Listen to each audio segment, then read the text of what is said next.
Hi liebe Leute, herzlich willkommen auf dem Spinfast-Kanal. Wir sind endlich wieder da mit einem neuen Video und das wird viele von euch mega interessieren, denn es gibt ja einige, die sich gefragt haben, kann ich den ganzen Kram überhaupt aus China bestellen, kommt der jemals an? Und wir haben uns gedacht, natürlich macht es Sinn, auch das Ganze mal mit Stuff aus Deutschland zu machen. Und dafür arbeiten wir heute mit RC-Tech zusammen. Der Kai war so freundlich, uns so ein kleines Set zusammenzustellen, was ihr so oder ähnlich genau bestellen könnt. Und das Tolle daran, das kostet gar nicht so viel mehr. Mit 200 € seid ihr eigentlich schon dabei und dann geht der Kopter auch in die Luft. Ich würde sagen, wir schnacken hier nicht lang rum und steigen direkt ein in das Bauvideo, denn ihr wollt ja sicherlich, bevor der Winter kommt, noch mal ein bisschen durch die Lüfte kreisen.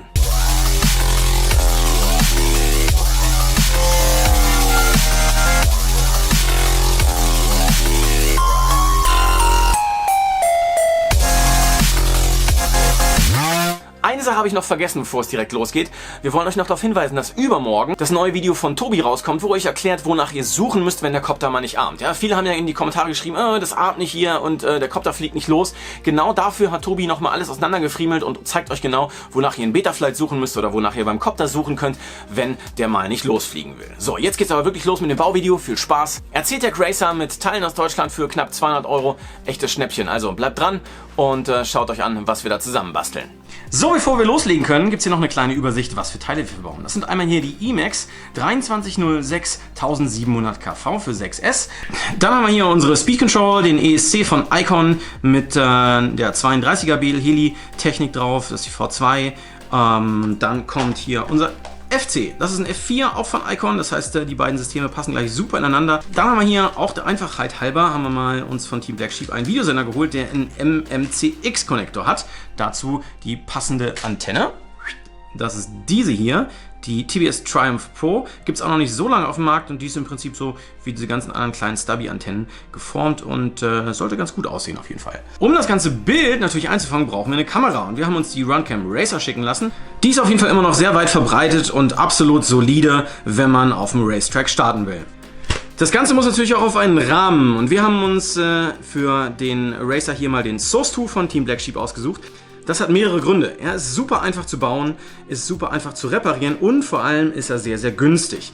Das heißt, wenn da mal was kaputt geht, könnt ihr ganz einfach aus Deutschland auch Teile nachbestellen und ihr könnt sie euch sogar selber nachdrucken. Denn das Ding heißt unter anderem auch Source 2, weil er Open Source ist. Das heißt, ja, jeder, der irgendwie einen Kumpel hat, der ein bisschen was fräsen kann, könnte sich hier einfach auch die Teile nachbauen. Die weiteren Teile, die wir brauchen, sind natürlich noch ein Empfänger, damit wir unsere Funke auch dann nachher binden können. Das ist hier in diesem Fall ein RXSR. Wir brauchen noch einen kleinen XT60, nicht zu vergessen, damit wir auch die Batterie dran stecken können. Und ein bisschen Schrumpfschlauch. Der ist nicht von RC-Tech, den müsstet ihr euch woanders besorgen. Gibt es irgendwie in jedem Elektrofachhandel, denn sowas ist immer ganz sinnvoll, wenn ihr so offene Lötstellen habt, da ein bisschen was drum zu wickeln. Ja, das Source 2 ist wirklich super einfach zu bauen. Wie ihr auf der Skizze erkennen könnt, werden die Arme jeweils mit 2 Schrauben festgehalten. Eine kommt hier durch und wird mit einer Mutter festgemacht und die andere geht hier direkt durch und geht dann in den Standoff. Das haben wir hier schon mal ein bisschen vorbereitet. Ganz toll ist auch, dass alle Schrauben, die beim Source 2 dabei sind, die gleiche Länge haben. Das heißt, ihr könnt euch auch nicht vertun. Also eine hier durch, dann eben mit einem kleinen Schlüssel fixiert. Ups, nee, müsst ihr natürlich noch von unten festhalten. A few moments later. So, weiter geht's mit den Motoren. Jetzt, wo der Frame fertig ist, können wir die alle montieren. Bei den Emax kommen 2 verschiedene Schraubenlängen mit. Die sind in diesen kleinen Plastiktüten drin. Ihr braucht nur die kurzen davon. Das reicht genau, um hier durch den Frame durchzugehen und um 3 Windungen noch in die Motoren reinzudrehen. Das kann man hier ganz gut sehen. Dann gehen wir hier so ganz vorsichtig erstmal 3 Windungen durch. Wir müssen den Motor noch ein bisschen hin und her friemeln. Dann machen wir weiter mit 1, 2, 3 Motoren und dann haben wir alle 4 zusammen. Ihr habt es gemerkt, oder? Eben noch erzählt, der Frame ist mega easy zusammenzubauen. Und dann haben wir diese kleinen Topplates hier vergessen, die oben auf die Arme drauf kommen, damit die noch besser am Frame halten. Erzählt es keinem weiter, aber auch wir machen Fehler. Ein sicherer Indikator ist, wenn man was vergessen hat, dass man natürlich am Ende irgendwo Teile über hat. Und genau das ist gerade passiert. Aber das ist ja schön, irgendwie, dass ich den Frame auch gerade zum ersten Mal zusammenbaue. Denn dann kann man gleich solche Anfängerfehler, wie ich sie gerade gemacht habe, schön demonstrieren. Jetzt werden wir soweit, die Elektronik zu installieren. Hier gibt es jetzt noch eine kleine Besonderheit. Und zwar müsst ihr euch noch ein paar externe Teile besorgen, die es nicht so direkt bei RC-Tech gibt. Ja, ich weiß, hier steht zwar alles von einem Hersteller, beziehungsweise alles von einem Versand in Deutschland, aber solche langen Schrauben, die sind leider nicht mit in den Packages dabei, die ihr hier mit von Icon geliefert bekommt. Da sind zwar zum Beispiel hier bei Icon sind überall diese kleinen Nupsis drin, die Anti-Vibration-Pads. Die müsst ihr da auch selber reinziehen. Ich zeige euch das gleich, wie das funktioniert. Aber die Schrauben eben nicht. Dazu braucht ihr noch ein paar Stand-Offs, denn wir können das eben mal so provisorisch hier zusammenstecken, damit ihr das mal seht, wie das ausschaut. Ja, die Schrauben gehen von unten durch den Frame. Ups, hier an der Stelle. Bei solchen Senkaufschrauben braucht ihr dann auch noch solche kleinen Unterlegscheiben, damit das hier auch alles schön dann passt und beziehungsweise die Schrauben sich dann nicht so in das Carbon reinziehen. Ihr könnt aber auch einfach die normalen Linsenkopfschrauben nehmen. In diesem Fall hatten wir jetzt hier noch die vorrätig und nehmen nur diese Unterlegscheiben. Die könnt ihr auch noch von Kai bestellen, glaube ich. Danach würden wir jetzt eine kleine Mutter draufschrauben. Die gibt es auch in solchen Mini-Packs. Die sollte hier eigentlich drauf packen. Also alles, was wir jetzt hier extra verwenden, ist unten nochmal gesondert gekennzeichnet, dass es nicht von Kai bestellbar ist. Und das könnt ihr euch dann eben auch noch fix ordern. Macht auch auf jeden Fall gar nichts, so ein bisschen was davon vorrätig zu haben und sich so ein kleines Sammelsurium anzulegen. Ich will euch jetzt nicht hier zeigen, was ich da alles schon angesammelt habe, aber es ist auf jeden Fall eine Menge. Dann würde jetzt hier der ESC drauf kommen. Ne? Da ist auch schon mal gedämpft. Und dann machen wir hier einen Abstandshalter drauf. Und dann würde der FC drauf kommen. Genau. Und oben drauf kommt dann nochmal eine Mutter, um das Ganze zu fixieren. Das ist bei Rennquads insbesondere wichtig, weil ihr damit schon des Öfteren mal irgendwo gegensemmelt. Und wenn euch dann hier Plastik-Standoffs dazwischen sind, die würden euch einfach wegbrechen. Deswegen macht es schon Sinn, so eine lange Schraube zu nehmen, die das Ganze zusammenhält, beziehungsweise an allen 4 Ecken natürlich 4 Schrauben und dann ist das schon richtig, richtig stabil. Da sollte eigentlich nichts passieren und ihr müsst nicht Angst haben, dass euch die Elektronikteile irgendwie nach ihrem ersten Crash schon durch die Gegend fliegen. Richtig zusammenbauen werden wir das Ganze aber erst, wenn wir auch die Motorenkabel verlötet haben und dafür installieren wir jetzt erstmal den ESC unten, dann machen wir die Motorenkabel und dann geht es weiter mit dem Rest der Elektronik. Ich wollte euch ja noch zeigen, wie man diese kleinen Nupsis hier reinbekommt. Das ist mitunter ein bisschen tricky. Also so auf jeden Fall zusammendrücken und dann mit der oberen Lippe schon mal hier durchziehen. Und dann müsst ihr hier so ein bisschen Druck ausüben, dass die euch nicht wegschnippen. Und dann nehmt ihr eine Zange, das muss nicht so eine große sein, kann auch eine Pinzette sein zum Beispiel. Und dann zieht ihr hier ein bisschen vorsichtig, bis die hier oben rausflutschen. Das ging schon mal einfacher, weil ich jetzt die Hände gewechselt habe. Guckt mal so, flupp, sind sie durch und dann passen die auch auf beiden Seiten. Jetzt kommen wir zum interessanteren Teil. Wir bauen hier ein bisschen Elektronik ein. Man sieht hier schon, dass wo dieser Schlitz ist, ein bisschen mehr Abstand ist zwischen den Standoffs hier vorne, beziehungsweise zwischen dem Anfang des Frames hier vorne und den Schrauben. Und hier hinten ist ein bisschen weniger Platz, denn hier muss ja noch eine Kamera dazwischen. Deswegen ist das so gedacht. Genau. Wir bauen jetzt aber erstmal den ESC ein. Und das Ganze verlöten wir dann hier schon mit unserem XT60-Kabel, wo dann der XT60-Stecker dran kommt. Wir können jetzt also schon hier einfach ein bisschen beherzt drücken. Flup, flup, flup, flup. Das ist schön gepolstert durch diese roten Nupsis. Und dann fangen wir jetzt an, genau, hier ein bisschen was drauf zu löten. Gleich noch ein bisschen Lötzinn drauf machen. Auf der anderen Seite machen wir es auch erstmal provisorisch. Wir hatten ja viele Leute, die geschrieben haben, oh, eure Lötstellen, die sehen ja auch nicht sauber aus und so. Und das ist irgendwie natürlich hier nicht von der Berufshochschule angeleitet hier. Ich weiß, da gibt es mit Sicherheit einige Leute, die das wesentlich besser können. Jetzt kommen wir zum Pre-Tinnen, also Anlöten quasi, sodass auf den ganzen Pads, die wir gleich benutzen, ein bisschen Lötzinn drauf ist. Das kennt ihr schon, das Spielchen. So, nächste größere Stelle ist hier eben für unseren XT60. Da müssen wir natürlich ein bisschen länger aufwärmen hier das Ganze. Je größer eure Lötspitze, desto schneller transportiert das Ganze natürlich auch Wärme. Ich habe jetzt hier vielleicht nicht die optimalste Größe genommen. So, und während das Ding noch heiß ist, löten wir da das Pluskabel dran. Und dann müssten die sich jetzt hier gleich perfekt ineinander fügen. Jawohl. Den haben wir schon. Kurz warten. Und er sitzt. So, wie ihr seht, ist jetzt hier an der Seite alles vorgelötet. Hier auch. Wir haben den XT60 dran gemacht. Und jetzt müssen wir noch die Motorkabel kürzen, bevor wir weitermachen können. Denn die sind alle ein bisschen zu lang. Normalerweise würde ich bei einem Racer auf jeden Fall Racewire verbauen. Die haben wir, wo haben wir die denn? Hier. Die sind auch von TBS und haben den Vorteil, dass man die Motoren ganz einfach tauschen kann. Das heißt, hier ist so eine kleine Platine, ist im Prinzip ein Kabel, nur ein flach gedrücktes und dann eben als Platine. Das heißt, ich kann hier den Motor dran löten und da den Motor dran löten. Nur beim Source 2 ist es leider alles viel zu eng dafür. Ja, ansonsten hätte ich da auf jeden Fall gesagt, klar, kein Thema, machen wir. Hier gehen wir jetzt aber mit den Motorkabeln direkt an den ESC. Da die hier an der Seite so weit rausstehen, später, wenn der Frame zusammengebaut ist, ist es eigentlich auch nicht schlimm. Man kann hier einfach von außen auch nachher wieder den Motor ablöten und die Kabel ablöten und den Motor tauschen. Genau, achtet immer ein bisschen drauf, dass ihr ein bisschen Kabel über habt, bevor ihr die anlötet oder wenn ihr die anlötet, weil nicht, dass ihr dann irgendwie in die Bredouille kommt, wenn dann hier zu viel Zucht drauf ist. Ne? Ich kann hier immer noch so ein bisschen Slack da lassen. Das muss nur so ein halber Zentimeter sein, aber das reicht dann meistens schon, damit man ja, einfach die Kabel schön verlöten kann. Genau. So, die schönen kleinen Lötstellen sind jetzt hier dran. Die Motorenkabel, alle schön vorgetint, wie wir das kennen. So. Alright, so, Motoren sind alle dran gelötet. Wie ihr vielleicht schon beim anderen Bau oder in einem anderen Video auch gemerkt habt, man kann die Motorenrichtung später im BL Heli ändern, aber man kann das auch mit den Kabeln hier machen. Wenn man einfach eine Phase mit der anderen tauscht, ändert sich die Drehrichtung. Da geht der Motor nicht von kaputt oder so, oder der Strom fließt nicht in eine andere Richtung. Nur hier innen drin die Magneten, das sind ja immer 3, die zusammengehören quasi, die ändern dann einfach die Polarisierung. Also einfach 1 oder 2, beziehungsweise 2 Kabel tauschen. Ihr braucht nicht alle 3 tauschen, nur 2 tauschen und schon könntet ihr das ändern. Wir sind damit aber erstmal fertig. Jetzt kommt noch der Kondensator und das ist eine Sache, die ihr bitte auch noch extra bestellen solltet. Denn in dem Stack, beziehungsweise in der Packung von Icon ist so ein kleiner Friemel-Kondensator. Wo ist denn der hin, Tobi? Ja, hier irgendwo in dem Bereich. Ah ja, guck mal. Also, das Ding hier ist nicht ausreichend.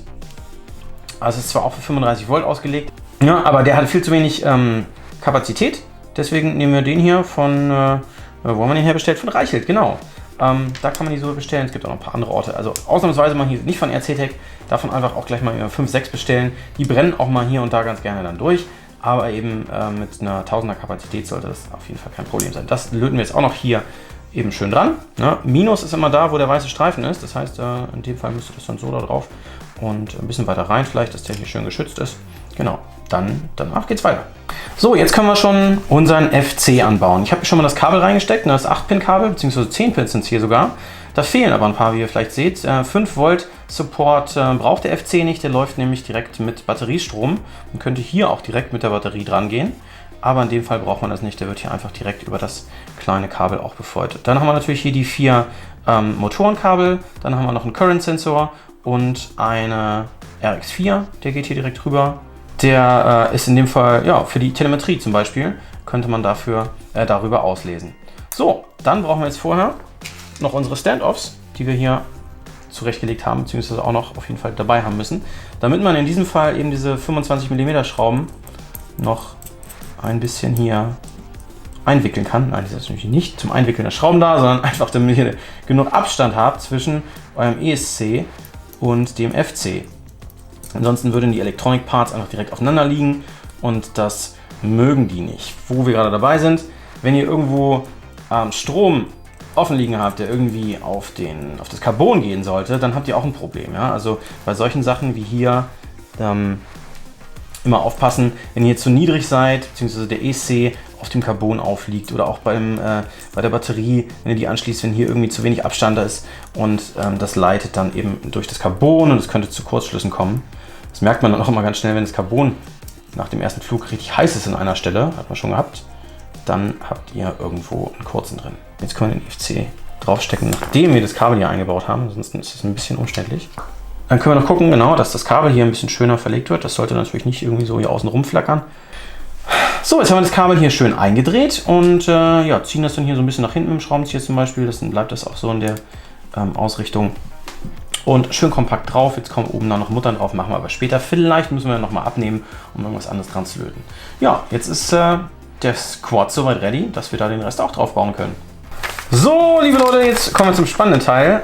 Wenn ihr also den Icon bestellt habt von RC-Tech, dann habt ihr hier dann eine schöne Übersicht, was ihr wo dran löten müsst. Das ist eigentlich total einfach. Hier oben der Receiver. Telemetrie haben wir in dem Fall nicht. Wir haben hier den UART RX1. Das ist also unsere Verbindung, Funksignal. Ja, das ist auch der Indikator nachher, wenn wir in Betaflight gehen, wo wir unseren Receiver dran gelötet haben. Also wenn ihr in den UART 2 nehmt und da Serial RX anmacht, dann funktioniert das natürlich nicht. Ihr müsst also den ersten UART nachher Serial RX anschalten, Betaflight, dann funktioniert das. Hier haben wir noch die 5 Volt, die brauchen wir, und Ground. Mit der Kamera machen wir danach weiter. Okay, also wir haben den RXSR jetzt ausgepackt und das Kabel ist schon reingesteckt. Bei dem können wir uns ein Kabel schenken hier, das ist das S-Bus In. Damit könnten wir jetzt noch einen anderen Empfänger in Reihe schalten. Hier brauchen wir aber jetzt einmal das S-Bus Out und den S-Port könnt ihr optional auch noch benutzen, denn damit könnt ihr euch auf dem Telemetrie-Pad dann ja was auf die Funke schicken, zum Beispiel ob die Batterie schon leer ist oder nicht, aber das braucht nicht jeder unbedingt jetzt. Und dann haben wir natürlich noch unseren Strom und unser Ground, das löten wir jetzt hier drauf.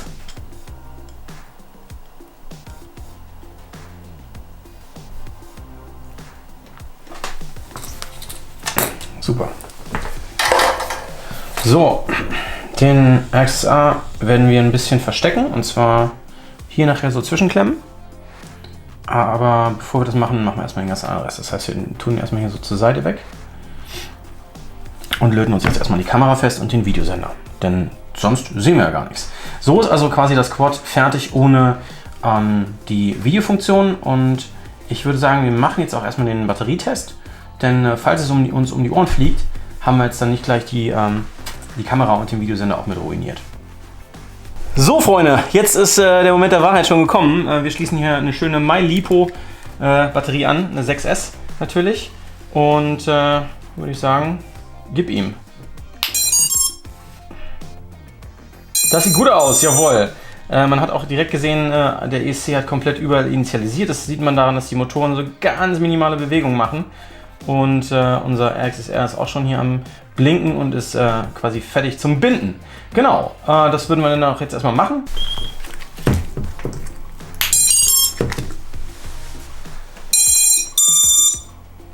Leuchtet grün konstant und blinkt rot. Hat funktioniert, ne? Ja. Wahrscheinlich. Muss man auch aushalten. So, jetzt müssen wir uns noch die Switches belegen, damit es funktioniert. Damit hatten ja auch viele Probleme, auch mit den anderen Funken. Wir können es jetzt leider nur an der QX7 eben einmal zeigen. Wir gehen in der Übersicht dann auf Page, wenn wir auf unserem Copter sind, auf unserem RC-Tech Copter, und gehen dann auf die fünfte Seite.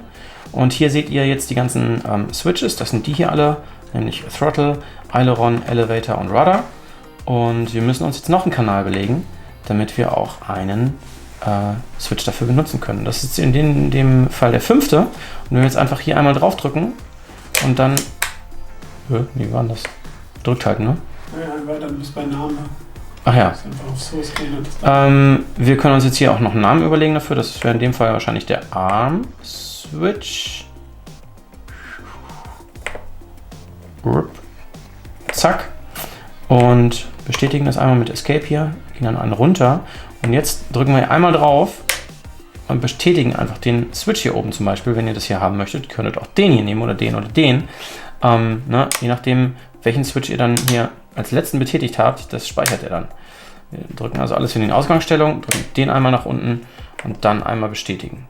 Und schon habt ihr den gebunden. Kamera, die Runcam Eraser, haben oben das Kabel schon reingesteckt und müssen sie jetzt nur noch im Frame befestigen. Beim TVS Source 2 sind verschiedene Kameramounts dabei, die sind hier in so kleinen eingestanzten Dingern. Wir haben uns hier für die beiden entschieden. Ihr müsst die oben auf die Standoffs hier so drauf poppen und dann gucken, dass die Schraube nach innen zeigt. Dann kommen hier Kappe, sollte eine Möglichkeit erstmal drauf bleiben, dass mir die Linse nicht zerfriemelt irgendwie dabei. Dann geht man hier an der Seite durch. Und das muss noch nicht hundertprozentig fest sein, könnt ihr alles später nochmal nachziehen, nur dran denken. So, jetzt ist die Kamera hier auch schön gedämpft dazwischen und wackelt nicht mehr. Jetzt löten wir die noch eben fest. Hier mal so ein bisschen an die Seite gepackt. Die Kabel sind natürlich viel zu lang. Die könnt ihr euch alle kürzen. Ich würde sagen, fast die Hälfte reicht hin oder noch weniger, dass hier dann nicht so viel Kabel drum rum friemelt. Genau, das machen wir eben alles kurz und alles schön und dann löten wir es fest. Ich würde euch empfehlen, das nicht so zu machen wie ich hier. Das ist ein bisschen unvorsichtig. Wenn so ein bisschen Lötzinn dazwischen fällt und ihr seht das nicht, dann habt ihr ja auch ein Problem. Das war jetzt gerade ein bisschen quick and dirty hier sozusagen. Wie ihr bei der Übersicht hier sehen könnt, habt ihr hier, ne, Ground. Camera Controller haben wir in dem Fall nicht angeschlossen, das ist Default eingestellt, dass es direkt über die Joysticks läuft. Und das sollten wir dann also direkt über das OSD machen können. Genau, machen wir jetzt mal eben hier fest. Video in, kommt hier drauf. Ground geht hier ans Außen drauf. Da komme ich mit dem Wurstfinger nicht richtig ran, aber das passt auch. So, das ist auch verlötet. Genau. Dann verstecken wir die Kabel hier so ein bisschen und dann sieht das auch eigentlich ganz gut aus. Super, jetzt fehlt noch der Videosender und unsere Topplate. So, hier haben wir uns jetzt schon mal den TBS Unify Pro HV Race ausgepackt. Das ist die V2-Version. Die hat noch ein bisschen bessere Heat Absorption, glaube ich, und kann, was kann die denn noch? Achso, das ist die MMCX-Variante, genau. Das ist ein bisschen anderes Connection-System hier. So, wir haben 4 Kabel, die wir brauchen auf jeden Fall. Das ist einmal für die Batterieversorgung, für den Ground, für das Video, ganz wichtig, ne? Und wir brauchen für Smart Audio natürlich noch das Datakabel. Dann nehmen wir mal das gelbe. Wir könnten auch ein anderes nehmen, aber das funktioniert ganz super. Dann löten wir die eben alle fest, machen die kürzer und dann löten wir sie an den FC. Und dann sind wir eigentlich schon fast ready. So, die Kabel sind gekürzt. Ich habe hier auch schon ein bisschen wieder vorgezinnt. Und, ups, jetzt muss ich das hier mal sortieren eben. Na komm hier. Wir haben jetzt hier unsere Übertragung für Smart Audio. Geht auf TX1, ne? Dran denken, dass es nachher auf den richtigen UART auch anstellt. Wir haben unsere, komm her, unser Ground und dann noch das Video. Video ist meistens immer gelb, das habt ihr vielleicht jetzt auch schon mitbekommen. So, wie früher bei den guten alten Fernsehern. So, das ist auch dran. Und jetzt machen wir das Ganze noch an der Topplate fest. Hier bei diesem TBS Unify ist immer so ein schöner kleiner Klebefilm dabei. Und jetzt haben wir noch eine kleine Überraschung. Hier. Wir müssen jetzt ein bisschen improvisieren, weil Tobis 3D-Drucker gestreikt hat, haben wir jetzt kein Mount für diese schöne Antenne, ne, für die MMCX hier, die kleine von TBS, die gehört eigentlich hier hinten schön dran gepappt mit so einem schönen Mount, dass man dann um die Standoffs drin rum macht. Ja, ist aber leider nicht fertig geworden, weil wie gesagt der Drucker ein bisschen gespackt hat, deswegen müsst ihr euch das denken. Wir haben auf jeden Fall hier in der Einblendung, könnt ihr dann sehen, wie es aussehen sollte. Das können wir jetzt euch leider nicht zeigen, aber funktionieren tut das natürlich trotzdem. So, genau. Wir gucken jetzt also, wie das hier am besten sitzen sollte. Müsste natürlich irgendwie ein bisschen mittig sein, dass die Antenne hier hinten gut rauskommt. Und dann müsst ihr das da ungefähr hier so dran halten. Dann könnt ihr sehen, wo das hier am besten dran macht. Und dann machen wir das hier gerade dran von unten. Vorne passt es auch. Und jetzt müssen wir eigentlich nur noch oben die Schrauben reinzimmern. Und dann hält das gute Stück auch zusammen. Achso, wir wollen ja noch unseren Sender hier ein bisschen verstecken, das hatten wir gesagt. So, jetzt haben wir noch ein bisschen durchsichtigen Schrumpfschlauch hier rum gemacht, stecken den Receiver jetzt hier rein und was wir jetzt nicht mehr zeigen hier, wie ihr die Antennen hier schön festmacht, am besten mit ein bisschen Electric Tape einfach hier drum wickeln oder mit Kabelbinder um die Arme gehen, dass die so im 45 Grad Winkel dann abstehen. Die können auch noch da abstehen, das ist relativ wurscht. So, jetzt wollen wir dann auch nur noch danach das Kabel vielleicht hier noch ein bisschen flach drücken. Genau, oder auch gerne noch mit Klebeband irgendwie fixieren. Dann machen wir hier oben den Deckel dann drauf und schrauben das alles zusammen. So Freunde, jetzt haben wir das Ding einigermaßen fertig gebaut. Wie gesagt, es fehlen noch so ein paar Kleinigkeiten, wie die Antennen hinten. Und da kann man sich natürlich ein bisschen was einfallen lassen. Also ich würde es auf jeden Fall mit Kabelbindern hier nach vorne stehen lassen, in die Richtung. Genau, und dann geht es jetzt ans Eingemachte. Und wir kommen zu den Parts, die ja vielen von euch so ein bisschen Probleme bereitet haben. Und bei manchen haben ja einfach zum Beispiel die Motoren einfach nicht gedreht, beziehungsweise in Betaflight schon, aber dann eben mit der Funke nicht. Und wir hoffen, dass es bei vielen einfach auch daran gelegen hat, dass ihr nicht wusstet, wie ihr die Switches in der Funke belegt. Das haben wir euch ja vorhin gezeigt. Und von daher sollte eigentlich jetzt alles gehen. Aber ja, bevor es in die Luft geht, müssen eben noch ein paar Tests gemacht werden. BL-Heli muss eingestellt werden und im FC muss man natürlich auch noch ein paar Einstellungen machen.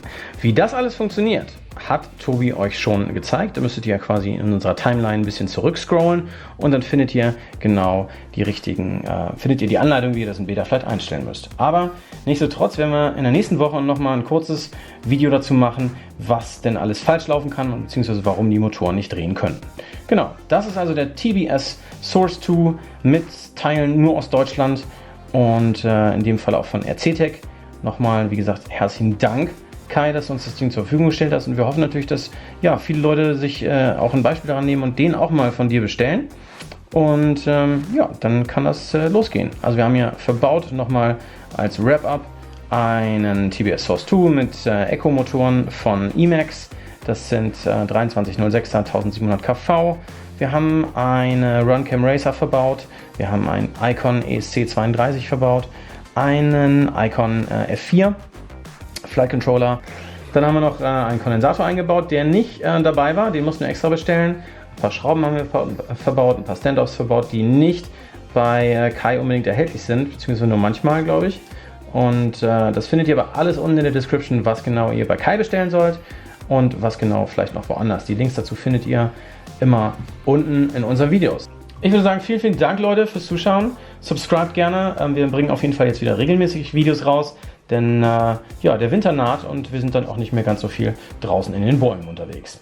Das war's auch schon mit dem Bauvideo. Heute ein bisschen schneller, schnipp-schnapp, aber wir hoffen, es hat euch trotzdem gefallen. Und wenn ihr die eine oder andere Sache noch mal genauer nachgucken wollt, dann schreibt einfach in die Kommentare oder guckt euch das alte Bauvideo an. Denn eigentlich ist es alles dasselbe. Ja? Die Teile sind manchmal anders beschriftet oder kommen manchmal von einem anderen Hersteller, aber grundsätzlich ist das Prinzip immer dasselbe beim Copterbau. Hier und da gibt es natürlich ein paar Unterschiede, aber für sowas sind wir ja noch da und beantworten euch gerne alle Fragen. Das FPV-System haben wir an dieser Stelle nicht getestet, ist richtig. Wir hatten einfach keine Zeit mehr und wir waren ein bisschen unter Druck. Deswegen verzeiht uns das Ganze. Also denkt dran, übermorgen kommt schon das neue Video von uns raus, wo wir uns damit beschäftigen, was wir machen müssen, wenn der Copter mal nicht armt. Empfehlt den Kanal gerne weiter und lasst uns eine Glocke da, wenn es euch richtig gut gefallen hat. Dann werdet ihr auf jeden Fall informiert, gerade wenn jetzt übermorgen das neue Video schon hochgeladen wird. Also, viel Spaß, danke fürs Zuschauen, das war's von mir und wir sehen uns bald. Ciao!